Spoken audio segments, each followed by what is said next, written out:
ಸರ್ಕಾರಿ ಬಸ್ನಲ್ಲಿ ಮತದಾನದ ಕುರಿತು ಜಾಗೃತಿ ಮೂಡಿಸಲು ಕರಪತ್ರಗಳನ್ನು ವಿತರಣೆ ಮಾಡಿದ ಬಾಗಲಕೋಟೆ ಜಿಲ್ಲಾ ಪಂಚಾಯಿತಿಯ ಮುಖ್ಯ ಕಾರ್ಯನಿರ್ವಾಹಕ ಅಧಿಕಾರಿ ಶಶಿಧರ್ ಕೊರೇರ್ ಏಪ್ರಿಲ್ 17ರಂದು ಸಂಜೆ 6:30 ಸಂದರ್ಭದಲ್ಲಿ ಬಾಗಲಕೋಟೆಯ ನವನಗರದ ಬಸ್ ನಿಲ್ದಾಣದಲ್ಲಿ ಬಾಗಲಕೋಟೆಯ ನಗರಸಭೆ ಹಾಗೂ ಜಿಲ್ಲಾ ಸ್ವೀಪ್ ಸಮಿತಿ ಮತ್ತು ಜಿಲ್ಲಾ ಪಂಚಾಯಿತಿಯ ಸಹಯೋಗದಲ್ಲಿ ಆಯೋಜಿಸಲಾಗಿದ್ದ ಮತದಾನ ಜಾಗೃತಿ ಕಾರ್ಯಕ್ರಮದಲ್ಲಿ ಅವರು ಭಾಗಿಯಾದರು.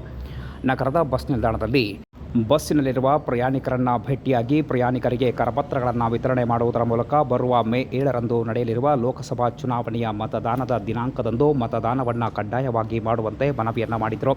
ಜೊತೆಗೆ ಬಸ್ ನಿಲ್ದಾಣದ ಆವರಣದಲ್ಲಿ ಸಾರ್ವಜನಿಕರು, ನಗರಸಭೆಯ ಸಿಬ್ಬಂದಿ, ಸ್ಥಳೀಯರಿಗೆ ಪ್ರತಿಜ್ಞಾ ವಿಧಿಯನ್ನು ಬೋಧಿಸಿದರು. ಇನ್ನು ನಗರಸಭೆ ವತಿಯಿಂದ ರಂಗೋಲಿ ಮೂಲಕ ಮತದಾನದ ಜಾಗೃತಿ ಕಾರ್ಯಕ್ರಮ ಕೂಡ ಜರುಗಿತು. ಬಾಗಲಕೋಟೆಯ ನಗರಸಭೆಯ ಪೌರಾಯುಕ್ತ ವಾಸಣ್ಣ ಆರ್, ಜಿಲ್ಲಾ ಪಂಚಾಯಿತಿಯ ಮುಖ್ಯ ಕಾರ್ಯನಿರ್ವಾಹಕ ಅಧಿಕಾರಿ ಶಶಿಧರ್ ಕೊರೇರ್, ಉಪಕಾರ್ಯದರ್ಶಿ ಅಮರೇಶ್ ನಾಯಕ್ ಅವರು ಸೇರಿದಂತೆ ಜಿಲ್ಲಾ ಪಂಚಾಯಿತಿ, ನಗರಸಭೆ ಹಾಗೂ ಜಿಲ್ಲಾ ಸ್ವೀಪ್ ಸಮಿತಿಯ ವಿವಿಧ ಹಂತದ ಅಧಿಕಾರಿಗಳು, ಸ್ಥಳೀಯ ಪ್ರಮುಖರು ಉಪಸ್ಥಿತರಿದ್ದರು.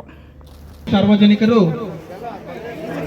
ಇವತ್ತು ಕಡ್ಡಾಯವಾಗಿ ನಾನು ಮತದಾನ ಮಾಡುತ್ತೇನೆ ಅಂತ ಅನ್ನುವಂತಹ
ಸಾಹೇಬ್ರು